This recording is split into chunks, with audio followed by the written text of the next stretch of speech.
Abueva. Out to Dondon, sets up Dondon for three. Too strong and on the floor. And hindi lang isang referee, ngunit dalawang sumegas ng basketball flagrant. To the boos of the crowd. Ito, bagsak ng dalawang mama. Parang nag-wrestling.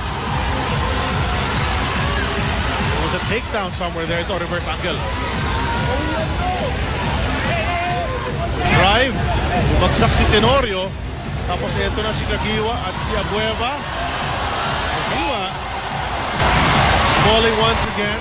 Very similar to what happened dun sa uling. The way they played the other day against Meralco.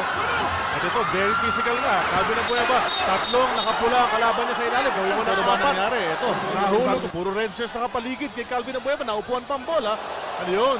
Gagawin on the floor as we take a look again as to what really happened.